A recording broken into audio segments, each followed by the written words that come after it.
How dare you, movie? How dare you force a Chevy guy to root for Ford?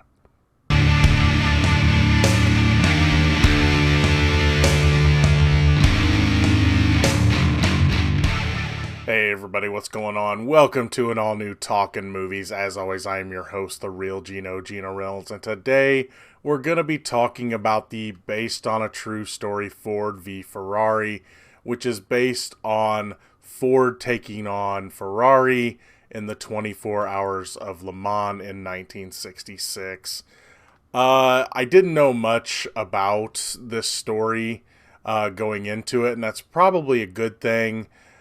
Because of the stuff that happens at the end of the movie comes as quite a shock if you don't know what's going on. So if you're not a racing fan, don't study up on this movie before you go see it.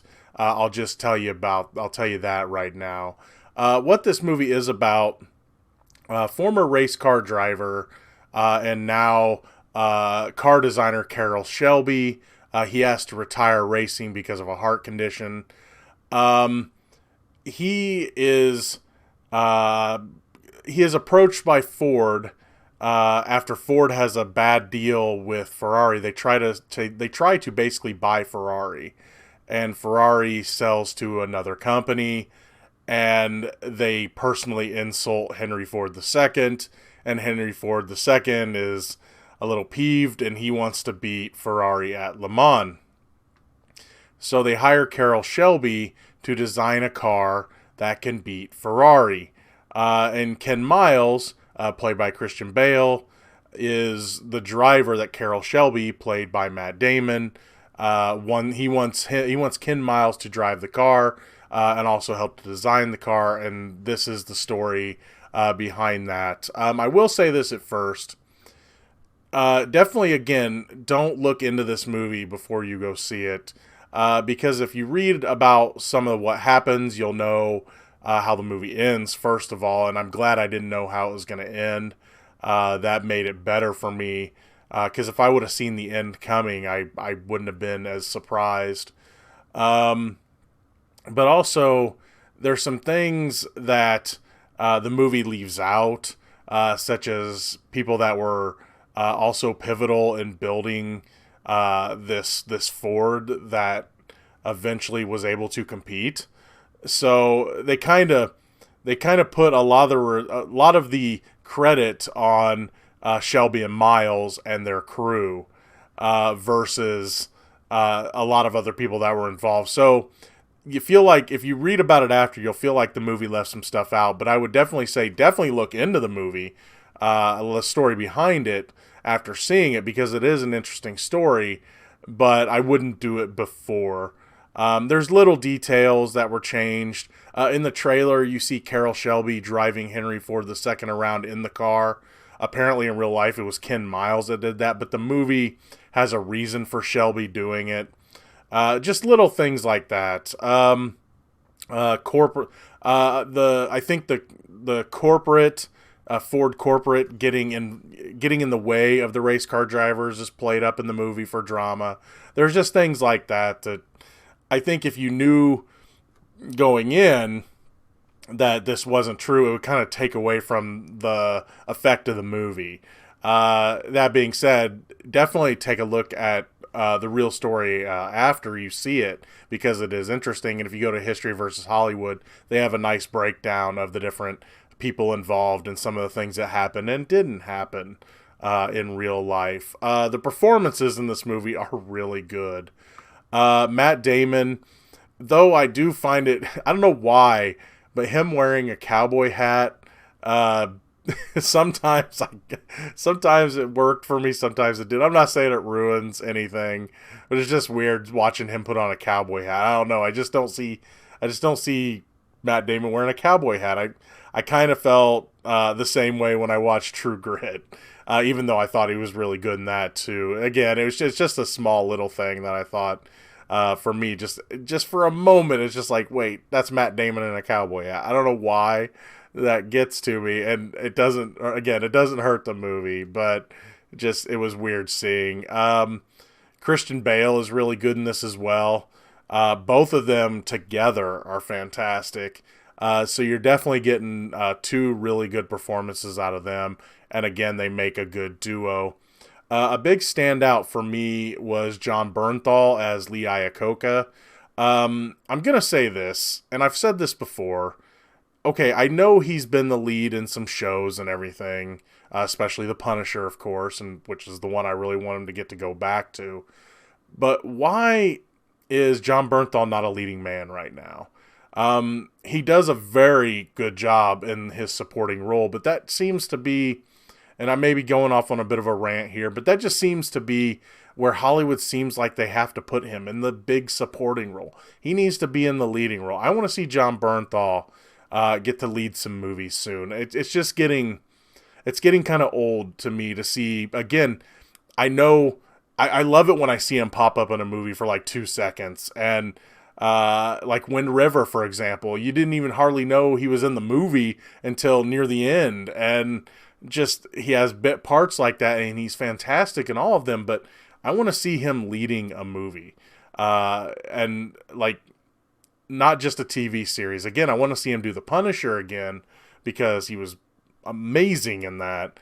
But the he's a leading man, and I don't know why he isn't leading more movies in mainstream Hollywood and in the theaters. So there's my tangent. The rest of the cast is good. I'm not going to say they're great, but they're really good. They all work well off of Matt Damon and Christian Bale for the most part. I did enjoy Tracy Letts as Henry Ford II. Because there was times where he kind of had to play the blowhard, like he's too good for you to even look at you kind of character, and there's a scene where Matt Damon's character has to kind of impress him and get his attention, and he does, and it's really good. So the rest of the cast is really good. Josh Lucas is pretty good as Leo Beebe, who is kind of for the most part, he's really the corporate guy that's trying to get in the way.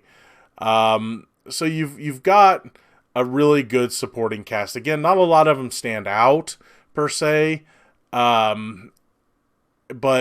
they don't all stand out like John Bernthal does. But they're all really good, and they all fit well into the story. There wasn't anyone in this movie that I thought was taking away from the story or anything. One thing I will say that this movie did really well, and I was wondering how it was going to be. Okay, if you look at, I consider this a sports movie. It's a motorsports movie. If you think about sports movies, usually the final game or whatever is, maybe the last 20 to 30 minutes of a movie, and it feels rushed, and you just, I don't know, sometimes you don't get enough of that game, but then again, you've built up to this moment, and you can't have an hour-long game.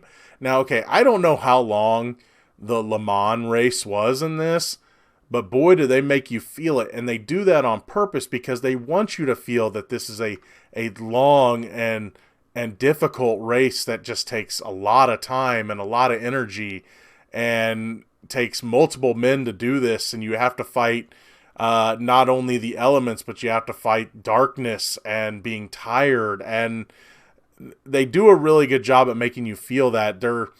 They show you like 3 races in this movie, if I can remember it right, and they show Daytona 500, the Le Mans, and then another one near the beginning of the movie where we first get to see Ken Miles really race. And the first 2 races, they kind of play off like a lot of sports movies do. But the Le Mans race, they make you feel it. And again, it had to have been longer than a half hour. I don't even remember how long it was, but you seem to be at that track for a while. And then the movie keeps going after that. The movie's 2.5 hours long. And I was afraid that they weren't going to give enough time to that race. And I think they gave just the right amount of time to the race to really make you feel it. So the movie does a good job at that. When the racing's going on, it is exciting. I mean, I'm sure a lot of it's played up for drama and for being in a movie, but they make it really exciting. It was cool to see. Granted, these aren't. They said I read something where it said these aren't the real cars, but they're perfect replicas of the real cars. So, and I guess there's no CG in the movie when it comes to the cars anyway. I guess the crowds were really the big CG. So the racing they did was really neat. And I liked the way you felt it. You felt like you were on that track with the racers. So all in all, this is a really good movie. I don't know if I'd call it one of the year's best for me, but it is a really good one. It is one of the better movies of 2019. Definitely very character driven.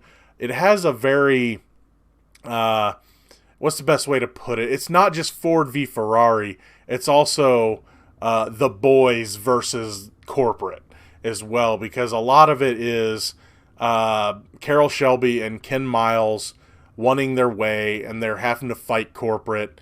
Granted, like Lee Iacocca is on their side, but Leo Beebe is throwing a monkey wrench into their plans the whole time, trying to do certain things, and even something that happens at the end kind of plays into that as well, with corporate getting involved in that, and it's actually something that happened in real life.